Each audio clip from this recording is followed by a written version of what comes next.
নিজের দিগন্ত। অনিন্দ স্কুলের বারান্দায় দাঁড়িয়ে নোটিশ বোর্ডের দিকে তাকিয়েছিল। মেধার তালিকায় তার নামটা অনেক নিচে। চারপাশের কোলাহল যেন তাকে বিদ্রূপ করছিল। সে ভাবছিল, এই প্রতিযোগিতার ভিড়ে সে কি তবে একেবারেই সাধারণ হয়ে হারিয়ে যাবে? তার মনে হচ্ছিল বড় হওয়ার স্বপ্নগুলো বুঝি এক একটা ঝরা পাতার মতো খসে পড়ছে।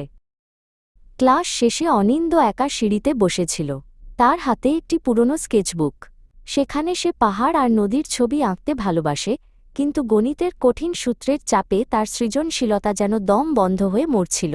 সে ভাবছিল, সবাই যখন ডাক্তার বা ইঞ্জিনিয়ার হওয়ার দৌড়ে ছুটছে, তখন তার এই ছবি আঁকার কি কোনো মূল্য আছে?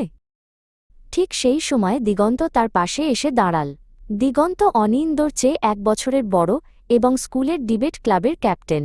সে মৃদু হেসে অনিন্দর দিকে একটা জলের বোতল বাড়িয়ে দিল। দিগন্ত লক্ষ্য করেছিল যে গত কয়েকদিন ধরে এই হাসিখুশি ছেলেটা কেমন যেন ম্লান হয়ে গেছে। দিগন্ত বলল, চলো একটু বাগান থেকে ঘুরে আসি। তারা দুজনে স্কুলের পেছনের ছোট বাগানটার দিকে হাঁটতে লাগল। চারদিকে বিকেলের নরম আলো ছড়িয়ে পড়েছে। দিগন্ত জানত, মাঝে মাঝে শুধু কথা বলার চেয়ে প্রকৃতিকে দেখা অনেক বেশি অনুপ্রেরণা দেয়। বাগানের এক কোণে একটা পুরনো ইটের দেয়াল ছিল। দিগন্ত হঠাৎ থেমে গিয়ে দেয়ালের একদম নিচের দিকে আঙুল দিয়ে দেখাল। সে বলল, অনিন্দ, ওই দিকে তাকাও তো। সেখানে ইটের মাঝখানের এক চিলতে ফাটল দিয়ে একটা ছোট সবুজ চারা মাথা চারা দিয়ে উঠেছে। অনিন্দ ঝুঁকে দেখল, এক চিলতে মাটি নেই, পর্যাপ্ত জল নেই, তবুও সেই ছোট প্রাণটি সূর্যের দিকে মুখ করে দাঁড়িয়ে আছে। ইট আর সিমেন্টের সেই কঠিন বাধা তাকে আটকাতে পারেনি। অনিন্দর মনে হল, এই ক্ষুদ্র চারাটি যেন তাকে এক না বলা গল্প শোনাচ্ছে, বেঁচে থাকার আর লড়াই করার গল্প। তারা দুজনে একটা গাছের নিচে বেঞ্চে গিয়ে বসল। দিগন্ত বলতে শুরু করল, জানিস অনিন্দ, সবাই যখন গোলাপের প্রশংসা করে, তখন এই বুনো চারাটা নিজের মতো করে বেড়ে ওঠে। সে গোলাপ হওয়ার চেষ্টা করে না, সে শুধু নিজের অস্তিত্বকে প্রকাশ করে। তোর যুদ্ধটা অন্যদের সাথে নয়, তোর নিজের সাথে। দিগন্ত আরও বলল, স্কুলের রেজাল্ট শিট তোর জীবনের শেষ সীমানা নয়। ওটা কেবল একটা সংখ্যা।